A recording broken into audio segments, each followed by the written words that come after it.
2004년 6월 20일 이바라키현 반도시 아침 6시 40분경 50세의 남성이 길을 걷다 배수로 옆 무성한 잡초 사이에서 무언가를 발견합니다.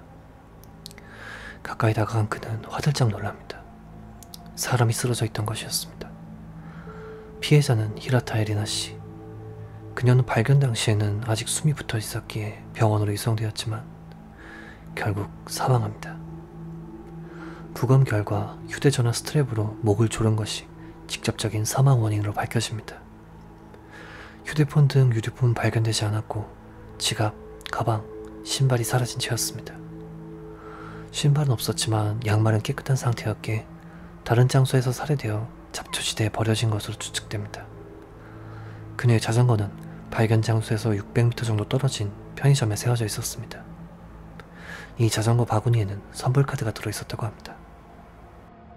자세한 정황은 사건 전날인 19일 오후 2시경으로 거슬러 올라갑니다. 에리나는 학교를 쉬고 친구 3명과 함께 집에서 12km 정도 떨어진 패밀리 레스토랑에서 식사를 했습니다. 이후 귀가한 다음 밤 12시경 친구와 둘이서 다시 이곳으로 와 간식을 먹으며 이야기를 나누었다고 합니다. 새벽 4시경 친구와 헤어진 그녀는 패밀리 레스토랑 건너편의 편의점에 3번 방문합니다. 1회차에는 주먹밥과 캔커피를 사서 편의점 앞에서 먹었으며 2회차에는 나이프가 있는 공구를 구입했고 3회차에는 잡지 코너에서 가게 안에 선반에 앉아 책을 읽다 가게의 점원에게 주의를 받아 자리를 옮깁니다. 이때가 오전 5시경입니다. 새벽 5시 45분 그녀는 선불 휴대전화로 경찰에 전화를 합니다. 첫 통화 때는 대화를 하기 전에 전화가 끊겼지만 두 번째 통화 때 에리나 씨는 자신이 소매치기를 당했다고 말합니다. 이때 경찰관은 어디에 있는지 어떤 사람에게 당했는지를 물었다고 하는데요. 에리나 씨는 본 적 있는 사람이라 대답했고 근처 경찰서에 연락처를 묻습니다. 또한 이 사건을 다룬 방송국에 목격 정보가 들어오게 되는데요. 사건 당일 5시 45분경 에리나 씨가 편의점 앞에 주차된 하얀색 자동차에 어떤 여성과 함께 타고 있었다는 제보가 들어옵니다. 이 목격 정보가 사실이라면 사건 해결에 열쇠가 될 수 있었겠지만 아쉽게도 이후 이 여성에 대한 제보는 없었습니다. 결국 이때를 기점으로 1시간 후인 6시 40분경 배수로 옆에 잡초지대에서 의식불명의 채 발견됩니다. 공백의 1시간이 생긴 셈이죠. 경찰은 공백의 1시간 동안 무슨 일이 있었는지 추측하기 시작합니다. 우선 에리나 씨가 주의를 받아 A 편의점을 나온 후 1km가량 떨어진 B 편의점으로 향한 것이 아닐까 하는 추측을 합니다.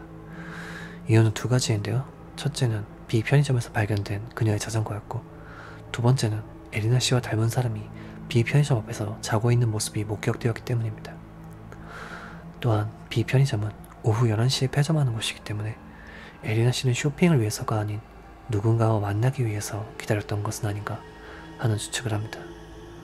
그리고 나이프가 있는 공구를 구입한 것으로 볼 때 만나기로 한 인물과의 트러블을 예상해 호신용으로 구입한 것은 아닌가 하는 가능성이 제기됩니다. 경찰이 용의자로 지목한 사람은 2명이었습니다. 한 명은 그녀의 남자친구였던 36세 스리랑카인 남성. 그는 사건 발생 2일 후인 22일 에리카 씨에게 선불 휴대폰을 사준 것이 자신이라며 자진 출두합니다. 그런데 사건과는 별개로 그는 불법 체류 중이었기에 그 자리에서 체포되었는데요. 조사 결과 사건 당일에 알리바이가 있었고 무엇보다 증거가 없었기에 석방됩니다. 다른 한 명은 당시 18세였던 전 남자친구였습니다. 그는 사건 당일 직장을 무단결근했고 사건부터 2일 후 행적을 감췄다고 합니다. 이후 취재를 위해 찾아온 기자들에겐 에리카 씨는 면식이 없으며 자신이 행적을 감춘 것은 우연이라며 사건과의 관련성을 부정합니다. 또한 사건 당일의 알리바이를 기자가 묻자 사건 당일 해당 시각에는 자고 있었고 이를 증언해줄 친구는 경찰에 잡혀 들어간 상태라고 말합니다. 다만 이 남성은 경찰의 출두 명령이라면 언제건 가겠다며 당당한 태도를 보였습니다. 이 사건이 일어나기 이전 이바라키현에선 2건의 살인 사건이 있었는데요. 우연일치인지 2건 모두 피해자가 양말 차림으로 발견되었으며 에리카 씨의 사건과 동일하게 살해 방법이 교살이었다고 합니다. 또한 용의자로 지목되었던 스리랑카 남성은 농가에서 일했었는데 여건이 만료된 이후에도 14개 그를 고용했던 놈과도 함께 체포되었다고 하네요. 웹에서는 교우관계에서 비롯된 사례다, 인군 폭주족의 소행이다 등 여러 의견이 있지만 사건이 발생한 지 18년이 지난 지금 제대로 밝혀진 것은 없습니다. 과연 공백의 1시간 동안 그녀에겐 어떤 일이 벌어졌던 걸까요? 그리고 이 여성은 대체 누구였던 걸까요? 피해자의 명복을 빌며 영상을 마칩니다. 귀미사였습니다.